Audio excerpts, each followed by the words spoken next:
Avropa İttifaqından kritik maliyyə yardımı. Ukraynaya 90 milyardlıq kredit təsdiqləndi. Avropa İttifaqının Ermənistandakı missiyası seçkilərə təsir etməyi hədəfləyir. Rusiya Xarici İşlər Nazirliyi. İspaniya NATO'dan çıxarılır. İspaniyanın baş naziri Pedro Sanchez iddialara cavab verdi. Ağcabədidə faciə, ev yandı. 12 yaşlı uşaq həlak oldu.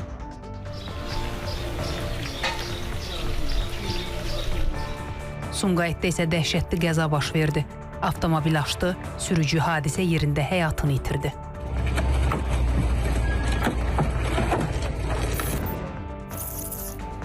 Hər vaxtınız xeyir olsun, hörmətli tamaşaçılar. İctimai televiziyada xəbər vaxtıda studiyada sizinlə mənəm Günay Abdullayeva. İndi isə daha ətraflı Qaradağ rayonunun Ələt qəsəbəsində yerləşən 1453 hektar torpaq sahəsi Ələt Azad İqtisadi Zonasına verilib. İqtisadiyyat Nazirliyinin tərtib etdiyi yer quruluşu planında göstərilən dövlət mülkiyyətinə aid ərazi birdəfəlik, əvəzsiz və daimi istifadə üçün Ələt Azad İqtisadi Zonasının səlahiyyətli qurumuna təqdim olunub. Prezident İlham Əliyev bununla bağlı sərəncam imzalayıb.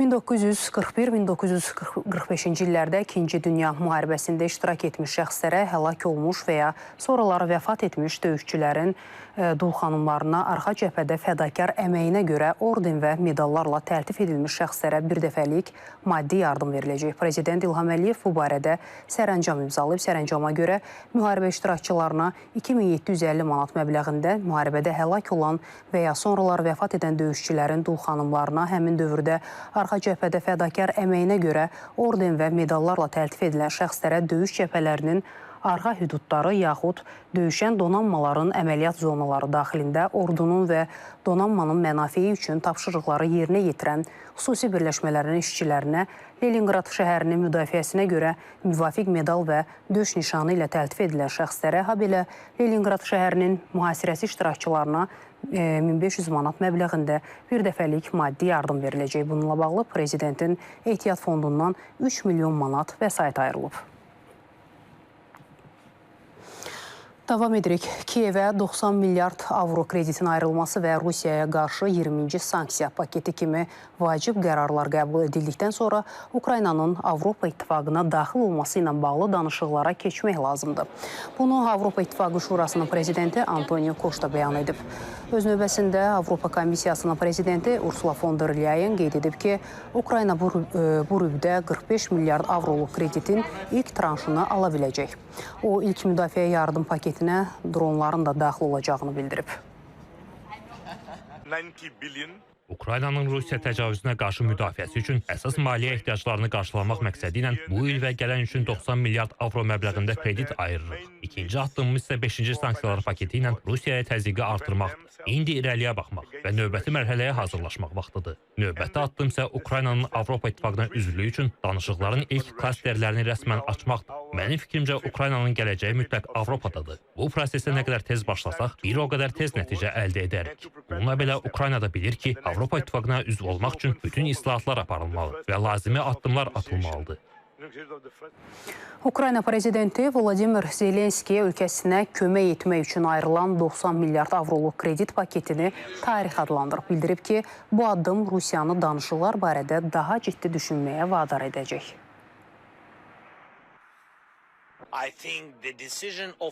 Avropanın 20-ci sanksiyalar paketini qəbul etməsi və dərhal 21-ci paket üzərində işləyəcəyini bəyan etməsi çox vacib idi.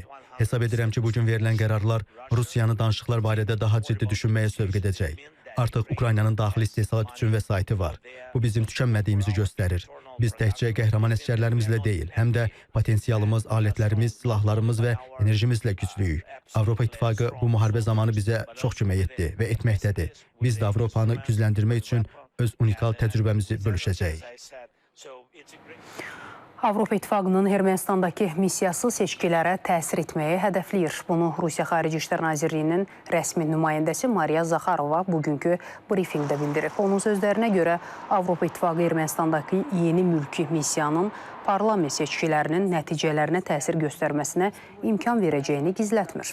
Zaxarova qeyd edib ki, Avropa İttifaqı qanunsuz maliyyə axınlarını izləmək və kiber hücumlara qarşı mübarizə aparmaq bəhanəsi ilə Ermənistanın daxili işlərinə müdaxilə etməyə çalışacaq. O deyib ki, Moskva İrəvanın yeni Avropa İttifaqının missiyasının Ermənistanı anti-Rusiya siyasətinə cəlb etməsinə icazə verməyəcəyinə ümid edir. Lakin unutmaq olmaz ki, bir çox ölkələr bu yolda ləngiyir, məsələn, Serbiya və digər Balkan ölkələri deyə Zaxarova əlavə edib. 96%lik azalma. Bu, Polşanın sərhəd mühafizəsində əldə etdiyi son göstəricidir. Bu isə o deməkdir ki, Polşa artıq Avropanın ən keçilməz sərhədlərindən birinə sahibdir. Belarusla sərhəddə qanunsuz keçidlərin sayındakı kəskin azalma rəqəmlərdə də özünü göstərir. Müasir texnologiyalar və yeni infrastruktur layihələri bu nəticədə əsas rol oynayır. Rəsmi Varşava təhlükəsizlik məsələsində geri addım atmamaqda qərarlıdır. Detallara gəlin, birlikdə baxaq. Polşa qarla örtülmüş dağlıq ərazilərdən başlayaraq dənizə qədər demək olar ki, hər yerdə sərhədlərinin qorunmasında Avropada ən təcrübəli ölkələrdən biridir və bunun artıq nəticələrini görmək mümkündür. Belarusla sərhəddə qanunsuz keçid cəhdlərinin sayı artıq 96% azalıb. Yalnız yanvar-mart ayları ərzində 158 sərhədi keçmək cəhdi qeydə alınıb. Müqayisə üçün 2022-ci ildə bu rəqəm 3306 olub. Biz qeyri-qanuni miqrasiyanın qarşısını almağa fokuslanmışıq. Belə cəhdlər müxtəlif ərazilərimizdə baş verir. Lakin biz effektiv işləyirik. Bu, həm fəaliyyətimizin, həm də texniki təchizatımızın, eləcə də Ukrayna tərəfi ilə çox yaxşı əməkdaşlığın nəticəsidir. Polşa Daxili İşlər Nazirliyinin məlumatına görə rəqəmlərin azalması həmçinin infrastruktura yatırımlar və Belarus tərəfindən sığınacaq müraciətlərinin qəbulunun müvəqqəti dayandırılması ilə bağlıdır. Polşa sərhəddə qanunsuz miqrasiyaya qarşı maneələrin yaradılmasında liderdir. Baş nazir Donald Tusk hökumətinin sərhədin möhkəmləndirilməsinə və sərhəd xidmətinin antidron sistemləri ilə təchiz olunmasına yatırdığı investisiyalar sayəsində sərhədlərimizdən keçmək mümkün deyil.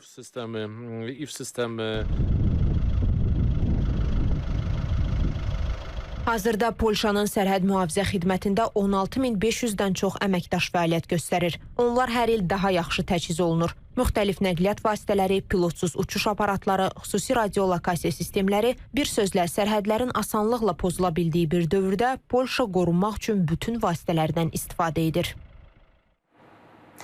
Avropa İttifaqı liderlərinin Kiprdə keçirilən qeyri-rəsmi samiti işini davam etdirir. Gündəliyin mərkəzində yaxın şərqdəki gərginlik, enerji bazarının tənzimlənməsi və birliyin yeni büdcə strategiyası dayanır. Liderlər həmçinin Ukraynanın üzvlük perspektivlərini və Macaristandakı son seçkilərdən sonra yaranan yeni siyasi mənzərəni müzakirə edirlər. Samit çərçivəsində ən diqqət çəkən bəyanatlardan biri isə Avropa İttifaqının xarici siyasət rəhbəri Kaja Kallasdan gəlib. Kallas İranla danışıqların formatına yenidən baxılmalı olduğunu bildirib. O, xəbərdarlıq edib ki, əgər müzakirələr nüvə ekspertlərinin birbaşa iştiraki olmadan aparılarsa, vəziyyət daha da pisləşə bilər. Əgər regiondakı problemlər, raket proqramları, onların kukla qüvvələrə dəstəyi, eləcə də Avropada hibrid və kiber fəaliyyəti həll edilməsə, biz daha təhlükəli bir İranla üzləşəcəyik. Bu cür natamam yanaşma yalnız Tehranın güclənməsinə və yeni təhdidlərin yaranmasına xidmət edəcək. Pentagonun İranla əlaqədar mövqeyinə görə İspaniyanın NATO üzvlüyündən çıxarılmasını nəzərdə tutan daxili yazışmaları ilə bağlı narahat deyiləm, çünki bu məlumatlar hələlik şayiə səviyyəsindədir. Bu barədə İspaniya Baş naziri Pedro Sánchez jurnalistlərə bildirib. O deyib ki, bu kimi məsələlərdə şayiələrə deyil, rəsmi sənədlərə və bəyanatlara əsaslanmaq lazımdır. Daha əvvəl qeyd olunub ki, Vaşinqton İspaniyanın NATO-ya iştirakdan müvəqqəti kənarlaşdırılması ehtimalını araşdırır. Biz elektron məktublarla işləmirik. Biz hazırki halda ABŞ hökumətinin formalaşdırdığı rəsmi sənədlər və mövqelərlə işləyirik. İspaniya hökumətinin mövqeyi tam aydındır. Biz müttəfiqlərlə əməkdaşlığın tərəfdarıyıq. Lakin bu əməkdaşlıq hər zaman beynəlxalq hüquq çərçivəsində olmalıdır. İranın nüvə proqramı artıq sadəcə siyasi müzakirə yox, bütün region üçün ciddi bir təhlükəsizlik sınağına çevrilib. Son hava hücumları hərbi mərkəzlərə ziyan vursa da, Tehranın nüvə hədəflərini tamamilə sıradan çıxara bilməyib. Elmi, bilik və illərin təcrübəsini isə bombalarla məhv etmək mümkün deyil. Görünən odur ki, Yaxın Şərqin gələcəyi hələ uzun müddət nüvə silahı kölgəsində qalacaq. Yaxın Şərqdə gərginlik səngimək bilmir. Ağ Evin mətbuat katibi Caroline Levitt bildirib ki, Prezident Donald Trump atəşkəs üçün son tarix müəyyən etməsə də, Vaşinqtonun əsas tələbi dəyişməzdi. İran nüvə bombası əldə edə bilməz və zənginləşdirilmiş uranı təhvil verməlidir. Rəsmi Tehran nüvə proqramının dinc məqsədli olduğunu dəfələrlə bildirsə də, ekspertlər hesab edir ki, İranın nüvə silahı yaratmaq üçün cəmi bir neçə aya ehtiyacı var.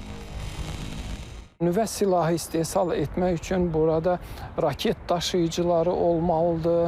Nüvə yanacağının bu nüvə başlıqlarında yerləşdirilməsi, onun uyğunlaşdırılması, uçuşa hazır edilməsi və s. mürəkkəb bir mərhələdir. Ancaq bu sahədə təcrübəsi olan, texnoloji imkanları olan qurumlar, dövlətlər üçün 60%-ə qədər zənginləşmiş uranı nüvə silahına çevirmək üçün 6 ay uzağı bir il ərzində bu işləri görmək mümkündür.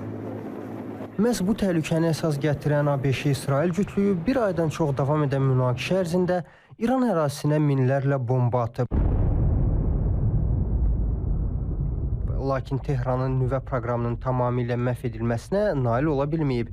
İndiki mərhələdə isə İranın nüvə proqramına nə qədər ziyan vurulduğu əsas sual olaraq qalır. İran sınırlı ölçekte yeniden zenginleştirilmeye ne zaman dönebilir sorusunun cevabı aylar veyahut yıllar ölçeğindedir. 10-15 yıl sürmeyecektir. Nihayetinde siz ekmek yapmayı bilen bir adamın elinden fırınını alırsanız bu adamın ekmek yapmayı bildiği gerçeği değişmez ve fırınını tekrar yaptığı zaman çok kısa zaman içinde tekrar ürünü üretmeye başlayabilir. İran'da yaşanan durumda aslında budur. İran'ın elindeki stoklarını ve tesislerini aldığınız zaman bilgisini almamış oluyorsunuz. Eğer İran eski görünür endüstriyel kapasitesine ne kadar sürede yaklaşır ise bunun makul aralığı 1 ila 3 yıl olacaktır. Ümumiyyətlə nüvə proqramına ziyan vurulmayıb deyərək ifadə etmək düzgün olmazdı. Ona görə ki, ayrı-ayrı tədqiqat mərkəzlərinə, tədqiqat institutlarına, zənginləşdirmə mərkəzlərinin özlərinə zərbələr endirilib və böyük ehtimal ki, həmin mərkəzlərdə hiss olunacaq qədər zərərlər baş verib. Ancaq bugün söyləmək ki, İranın nüvə proqramı bütövlükdə məhv edilib, bu da doğru fikir deyil. Görünən odur ki, İranın nüvə infrastrukturuna ciddi zərbələr vurulsa da, tanınmış nüvə alimləri öldürülsə də, proqramın tamamilə məhv edildiyini söyləmək olmaz.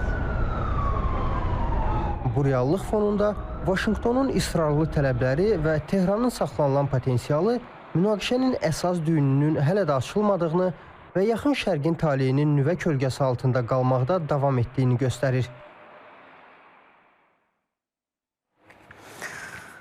Davam edirik. Oklahoma ştatında hökm sürən tornado ciddi dağıntılara səbəb olub. Təbii fəlakət Enid şəhəri və strateji əhəmiyyətli Vance aviabazası yaxınlığında qeydə alınıb. Sakinlər dərhal təxliyə edilib. İlkin məlumata görə 11 nəfər yaralanıb. Oklahoma qubernatoru bildirib ki, hazırda ziyanın miqyası qiymətləndirilir. Təkcə ötən gecə 17 tornado qeydə alınıb.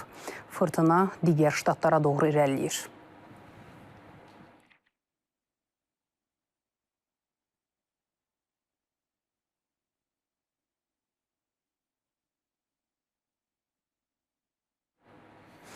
Yaponiyanın şimal-şərqində meşə yanğınlarının miqyası genişlənir. Iwate prefekturasında başlayan yanğın nəzarətdən çıxaraq şəhərin mərkəzinə doğru yayılır. 2500-dən çox insanın təxliyəsi barədə göstəriş verilib. Yanğın söndürənlərin səyinə baxmayaraq alovu nəzarət altına almaq hələ də mümkün olmayıb. Artıq 1100 hektardan çox meşə massivi yanıb, 8 bina məhv olub, insan tələfatı yoxdur.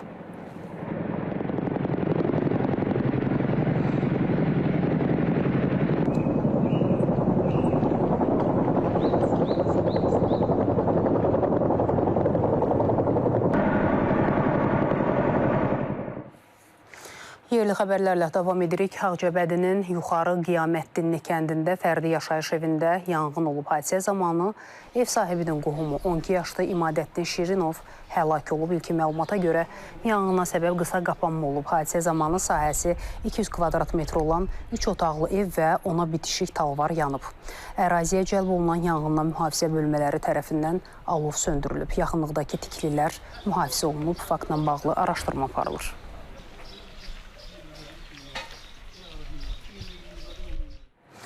Sumqayıtda isə ölümlə nəticələnən yol qəzası baş verib. Hacı Zeynalabdin qəsəbəsində Şirvan körpüsünün yaxınlığında 40 yaşlı Zahir Gülməmmədovun idarə etdiyi avtomobil aşıb. Nəticədə sürücü hadisə yerində ölüb. Faktla bağlı araşdırma aparılır.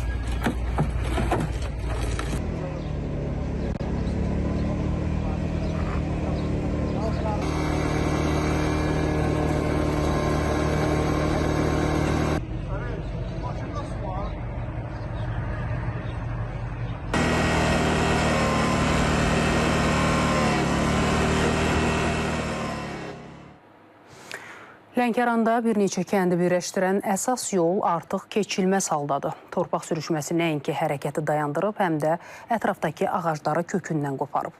İnsanlar hər gün böyük bir risklə üz-üzə qalaraq bu yolu keçməyə məcburdular.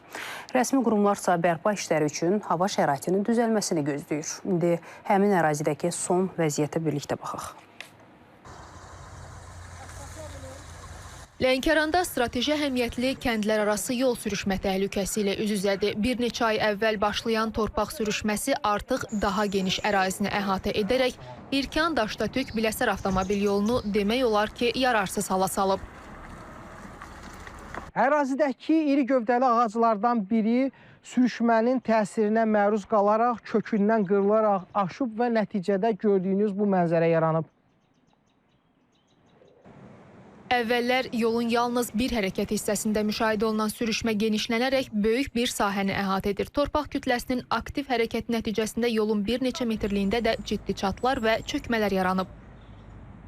Ən azından bir 3-4 dənə kəndi birləşdirir bu yol.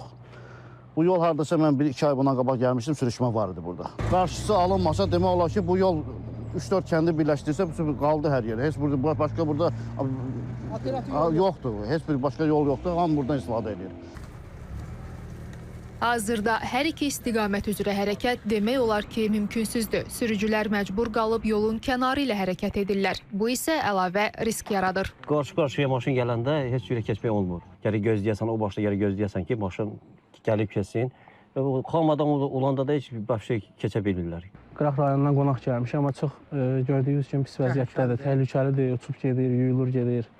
Məsələ ilə bağlı Avtomobil Yolları Dövlət Agentliyindən bildirildi ki, ərazi nəzarətdə saxlanılır. Yaxın zamanda geoloji kəşfiyyat işlərinin aparılması planlaşdırılır. Qeyd olundu ki, qeyri-sabit hava prosesi ləngitsə də bərpa tədbirləri üzrə təkliflər hazırlanaraq aidiyyatı qurumlara təqdim ediləcək. Rəhman Məlikov, Aysən Ələkbərova, İTV Xəbər, Lənkəran.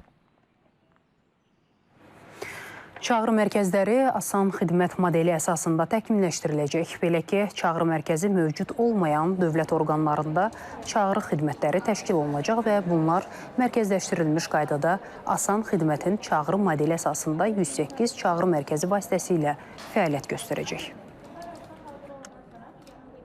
Qeyd olunan qərar çərçivəsində 77 yerli icra hakimiyyət orqanı və 7 mərkəzi icra hakimiyyət orqanı olmaqla ümumilikdə 2500-dən çox dövlət xidmətinin asan xidmətin 108 çağrı mərkəzi vasitəsilə göstərilməsi təmin ediləcəkdir. Vətəndaşlarımızın 108 çağrı mərkəzi ilə ödənişsiz şəkildə əlaqə saxlanılması üçün hər bir asan xidmət mərkəzində stasionar telefon köşkləri də quraşdırılmışdır.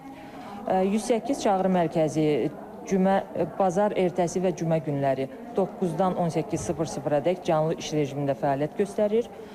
Bayram və istirahət günlərində isə 24 saatlıq avtomatlaşdırılmış rejimdə çalışan səsli IVR sistemi ilə fəaliyyət göstəririk. Sonuncu xəbərimizi təqdim edirik. Gəncə Dövlət Universitetində Bakı Slavyan Universitetinin inklüziv təhsildən inklüziv cəmiyyətə dayanıqlı və inklüziv universitet modeli 4-cü beynəlxalq elmi praktiki konfransının regional bölməsi keçirilib. Konfransın regional bölməsində Gəncə Daşkəsən regionları üzrə xüsusi və inklüziv məktəblərin direktorları, müəllimləri və psixoloqları iştirak edib. Həmçinin xüsusi təhsil ehtiyacı olan uşaqların valideynləri də bölmə müzakirələrində yer alıb. Tədbir çərçivəsində yerli və beynəlxalq təcrübələr paylaşılıb, aktual elmi tədqiqatların təqdimatı olub. Əsas məqsəd inklüzivliyin, təhsildə inklüzivliyin və təhsildə təmin olunmuş inklüzivlik vasitəsilə cəmiyyətdə inklüzivliyin təmin olunması məsələlərinin daha geniş şəkildə ali təhsil məsələlərində, orta təhsil məsələlərində müzakirələrinin təşkil olunmasından ibarətdir. Bakı Slavyan Universiteti olaraq biz eyni zamanda xarici dil müəllimliyi ixtisası üzrə də Gəncə şəhərində Gəncə Daşkəsən Regional Təhsil İdarəsi ilə birlikdə xarici dil müəllimlərinin iştirakı ilə xarici dil müəllimlərinin 1-ci regional forumunu keçirdəcəyik. Bu saat olan xəbərlərimizi təqdim etdik. 18:00-da görüşəcəyik. Hələlik.